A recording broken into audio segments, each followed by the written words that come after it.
The Northwestern Railway had just been formed.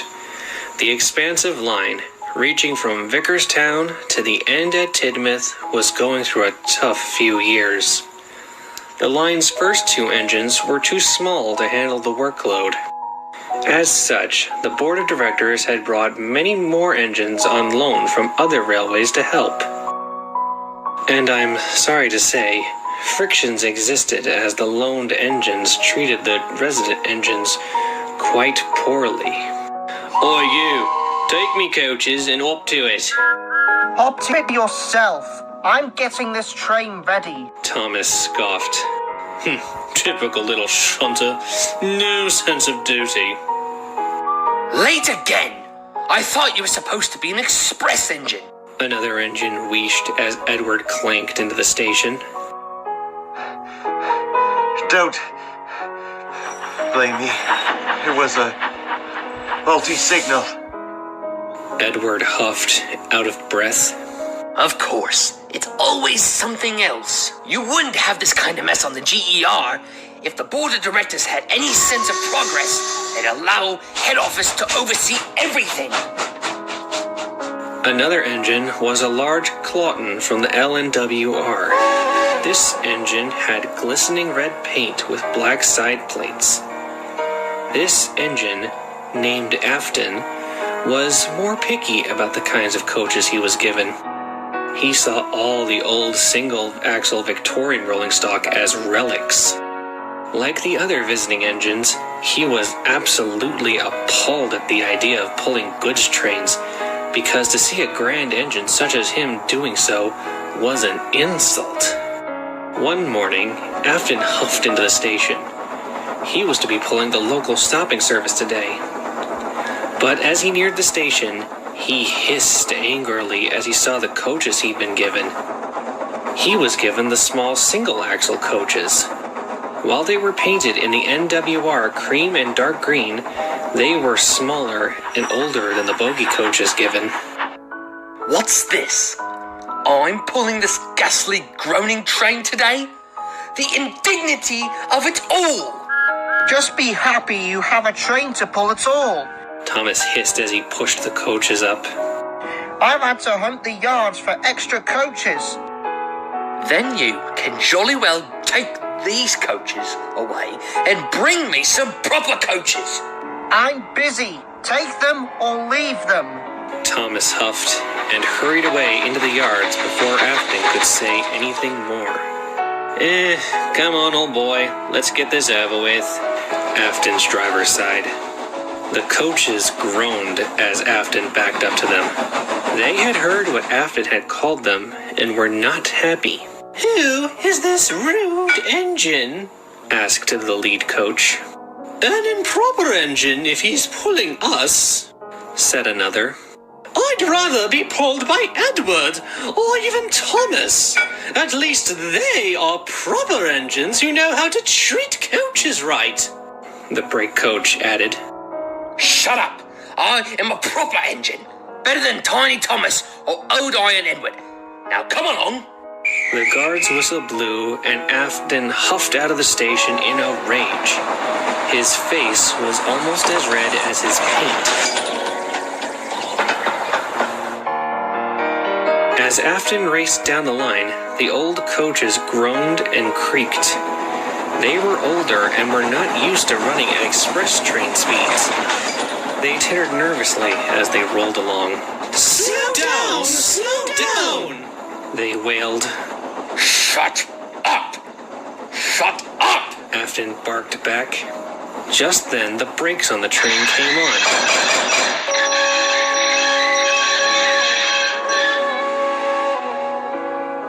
Afton stopped suddenly on the viaduct, grumbling dreadfully. An investigation of the coaches showed that the coach just behind the engine had a loose vacuum hose. While the crew set about fixing the problem, Afton fumed angrily. He thought the coaches were doing that on purpose, making him late. Eventually, the brakes came off and the train puffed away.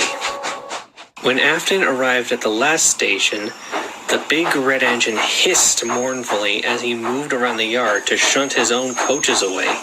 The coaches tittered grumpily as he did so. "At last, the journey is over," one said. "I felt like my windows were going to fall out," said another.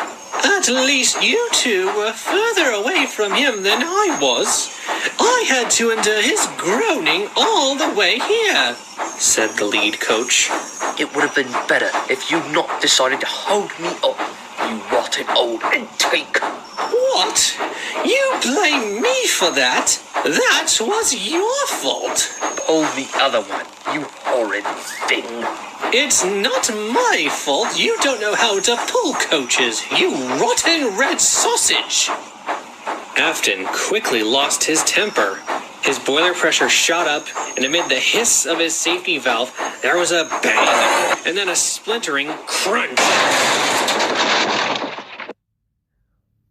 Afton hadn't been paying attention when he'd entered the carriage sidings, and had run his coaches into the buffers hard.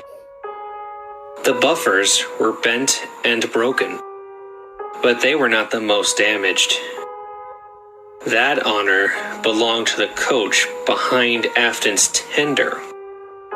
It was squashed between him and the second coach, crushed into a pile of splintered wood and bent metal. The other coaches shrieked in horror at the fate of their sister. Afton just sniffed indignantly. This is what you get for being weak, old antiques. If you only been proper coaches, this wouldn't have happened.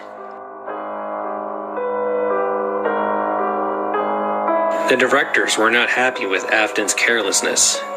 One of them, a man named Topham Hatt, spoke the most severely. "If you were our engine, I'd send you away." Afton just sniffed.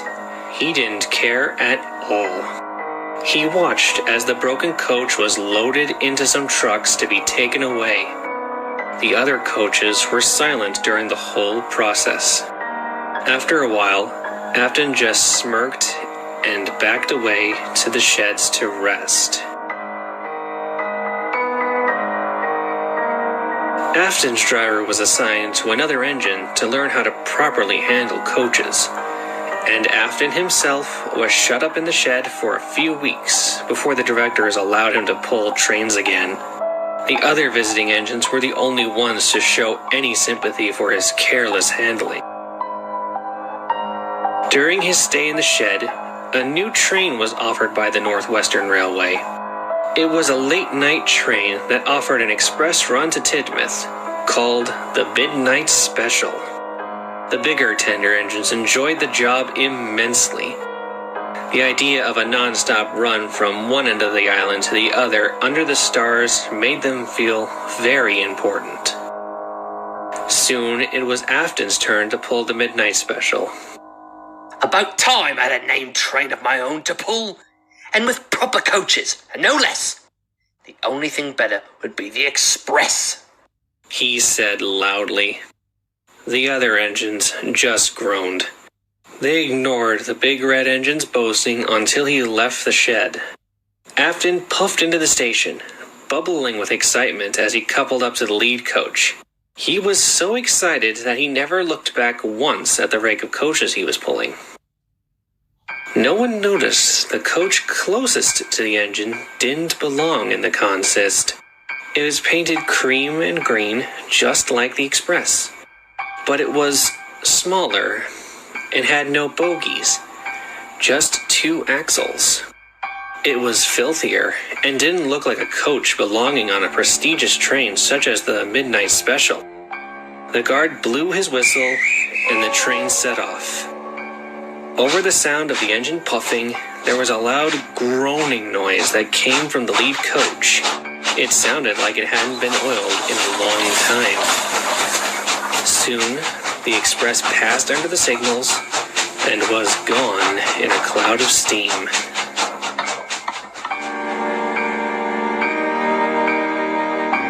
A phone rang in the signal box at Kelsthorpe Road. When the signalman answered it, it was a call from the signalman at Kildane. He wanted to know if the midnight special had passed through to check that the system was still operating. The Kelsthorpe signalman said he'd received a bell from the Crovansgate signal box a long time ago, but the express hadn't come yet. He checked his watch. The express was running half an hour behind. Just before the signalman could hang up the phone to call Crovansgate to send a work train to check the line, there was a knock at his door. He opened it to see the midnight special's guard standing there, panting heavily. Have you seen our engine? He asked. What engine? No engine's passed by my box for over an hour. The guard then went pale. That's not possible. You must be mistaken. I've just come from the midnight special, and I've not seen our engine anywhere. I swear on me mother's head, no train puffed past this signal box. I would have seen it. Come on, man, you're speaking all kinds of rubbish. I am not. Our entire train is missing its engine. It's like it's disappeared into thin air. Come on, mate. Have a cup of tea and explain what you're trying to say.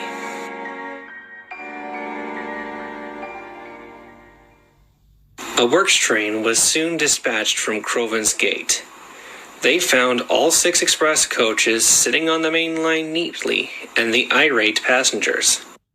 From passenger testimony, they said one moment the train was rolling along smoothly, then, after the tunnel, the train went slower and slower until the coaches ground to a halt. When they looked out the window to see what the problem was, they saw there was no engine at the front of their train. Workmen investigated the coaches for damage, but none was found. The coupling on the lead coach was intact. While the works engine pulled the train back to the station, the workmen searched up the line. Perhaps the engine had derailed somewhere before Kelsthorpe, and the guard just missed it. However, nothing. No trace of an engine, or even an accident, could be found.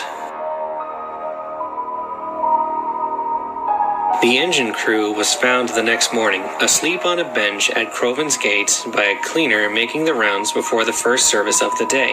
When asked how they got there, they had no memory of what happened after their engine entered the tunnel.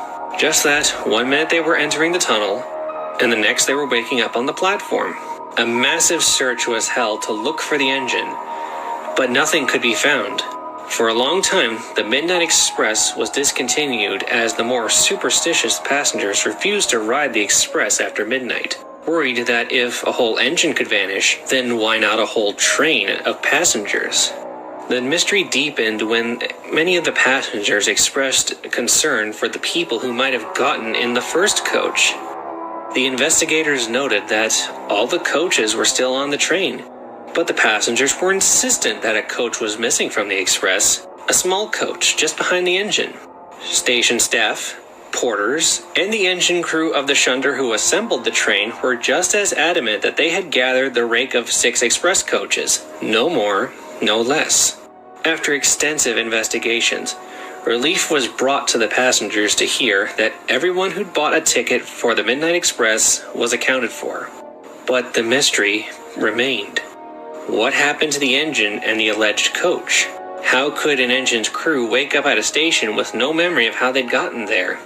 To this day, the file remains in the Vickerstown police files as unsolved.